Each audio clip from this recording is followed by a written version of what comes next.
Hello,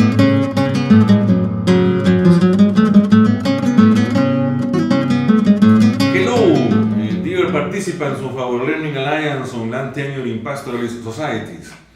It is a pleasure for us to have here today in Grade a colleague of us, a PhD candidate in the University of Johns Hopkins University in the United States, Gustavo Valdivia, who is going to share with us some insights regarding a pastoralist society where he is currently working.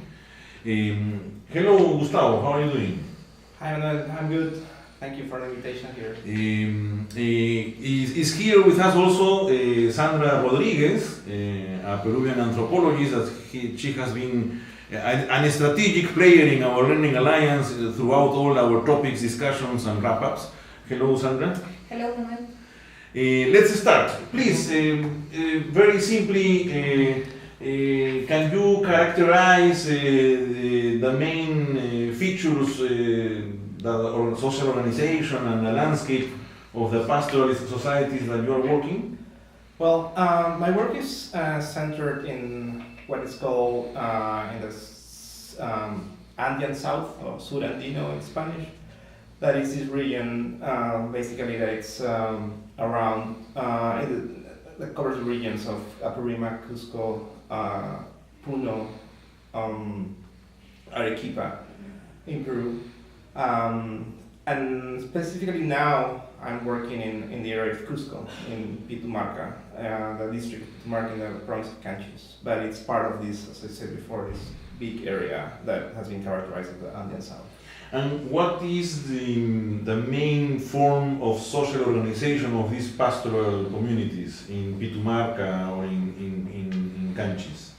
Well, in Canchis, I am interested in the group of people that herd animals as the principal, as their principal economic activity. So I'm working with people who, in these parts of this, in this area, that there's no agriculture and they're only dedicated to pastoralism.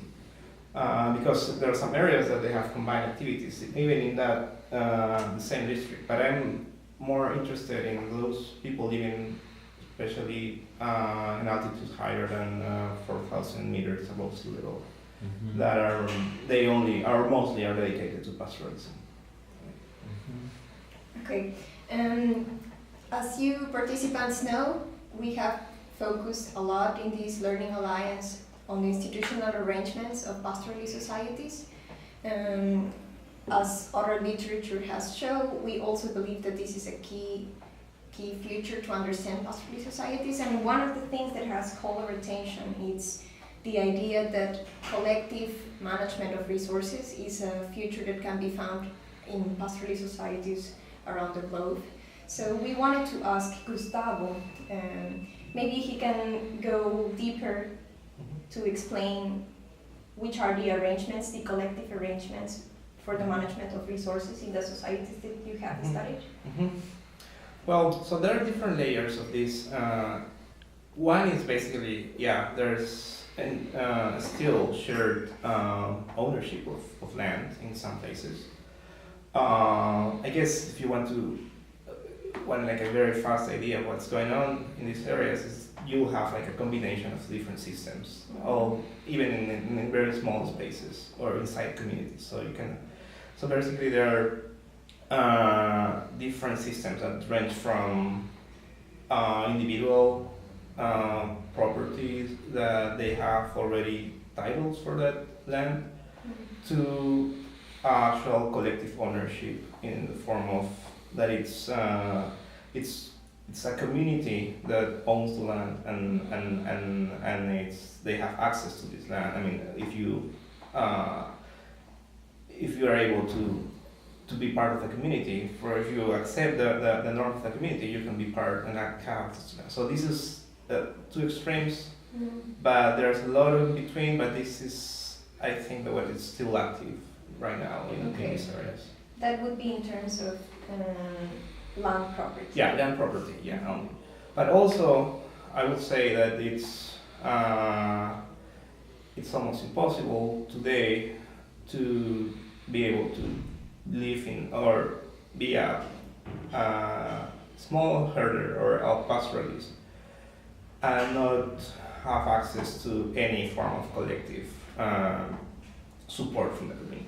So, despite that type of long tenure system you're part of, it's impossible to live in these areas without access to I mean, that is collective. because the need to have access to a large size of grazing land, and or because your herd needs to have this argument of the mobility requirement for the management of pastoral systems. Okay, so something that I think is still active, and it's come from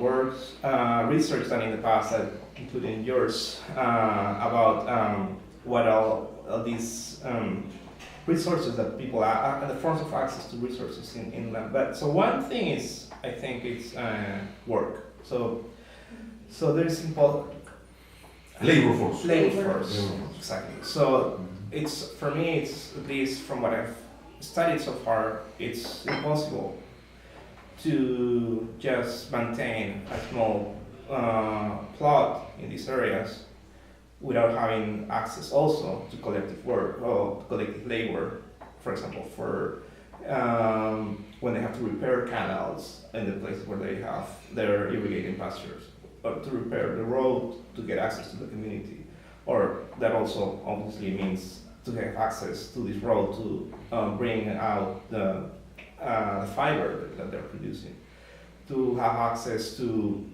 forms of also, there's even like a relationship that is established between the community and that have to have access from to state services, but you need to be part of the community to be part. So it's very complex at different levels. I mean, you can see just the economic part of this, that is, okay, you need to have access to this labor force too, that is also part of your production system.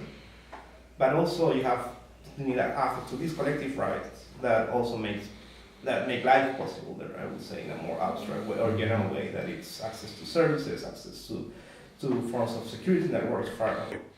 Okay, Gustavo, and now in order to finish our conversation, it is important for us in our Learning Alliance to understand what has been the major changes that these pastoral societies have gone through in the last 20, 30 years. In particular, because both the Eastern African countries and the Andean countries, we have experienced these liberalization policies.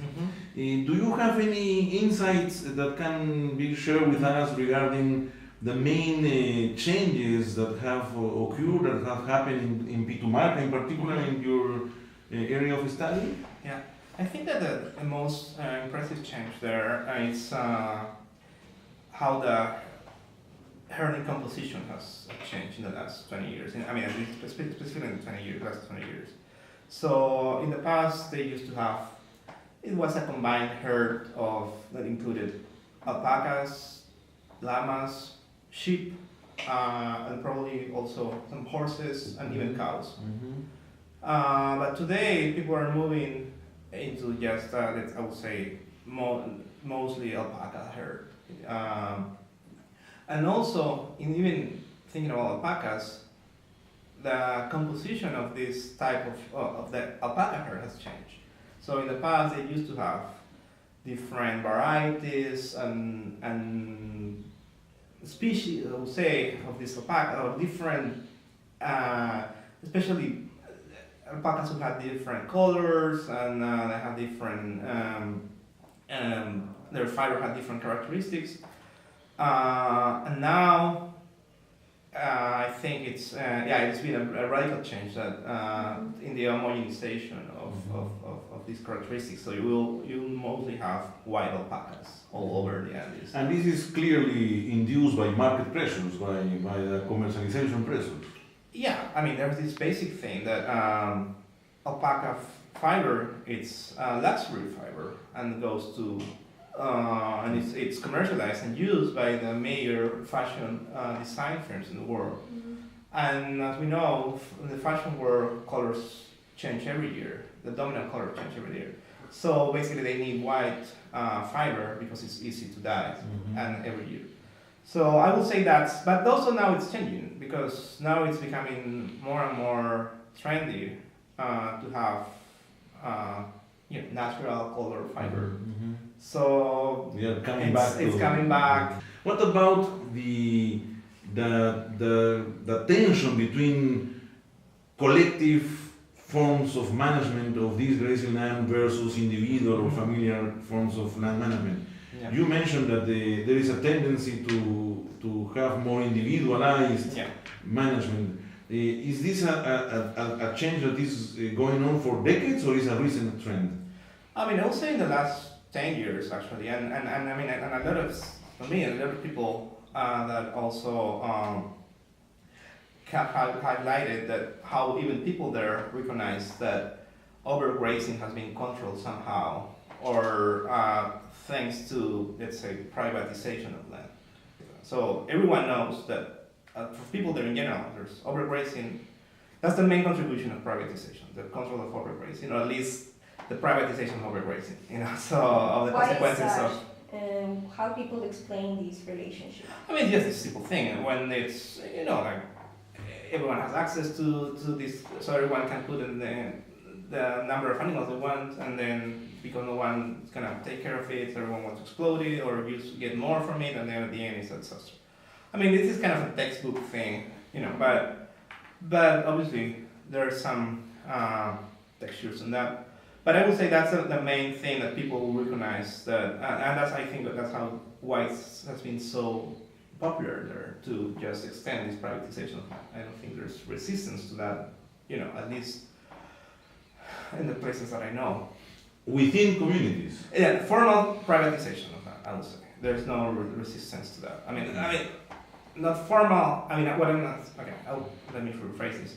So people think that they don't want to have other people accessing their land. That's what I'm saying. But then what happens then is that also they don't want to have them to have a title for that because they still want to have a community. So only to make clear for our participants in our Learning Alliance is within a community, within the boundaries of a community, the community has the formal property right. Yeah. And there may be 80 or let's say 100 families. So what Gustavo is arguing is that each of these 100 families want to have a secure tenure right upon grazing land, and they don't want more people from outside the community coming there, or even they don't want to recreate collective forms of management within the community. So there is this tendency to have individual forms of management of grazing land, that the rights of this grazing land has been allocated by the community itself. Yeah. That is your point. Exactly. Okay. It's not that the community as a property form is dismantled and you have individual property rights, formal individual property rights, and the community disappeared. Exactly. That's not the case. No. Because people fear the formal registration of their land, but at the same time, they want to have this more secure, but also because there was a time when all gracelands were just shared, right? Open. They don't want that. Open access. Yeah, at least today they don't want that. Mm-hmm. And they also have, and I think that has been happening at least more than 20 years, even before the structural reforms here, because also people were, if you stay there, you will inherit that, and there's people in the same plot at least for at least 4 or 5 generations in some places. So, yeah. Mm-hmm. Okay, so maybe now we can move on to just our final question to ask you about which is your current research project now, your PhD project. So I'm still working with alien herders, but I will say that my main research question is just to try to understand how people that are producing knowledge about climate change. So how local people are producing knowledge by living in that area, and also how scientists are producing knowledge by going to that area.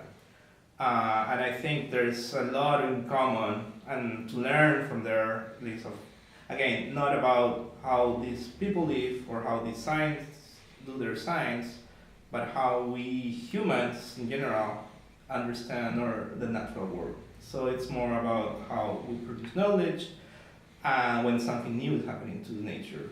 And obviously, I also pay attention to all these changes, all these things we have been talking about now, because it's not only change in the environment or in the atmosphere, but it's change also in their own, and in everything that it's there, basically. Okay, Gustavo, thank you very much for your participation in our Learning Alliance. Thank you to all the participants around the globe, and see you soon in the next activity in our Learning Alliance. Thank you very much. Thank you, Sandra. Thank you, Manuel. See you. Bye-bye.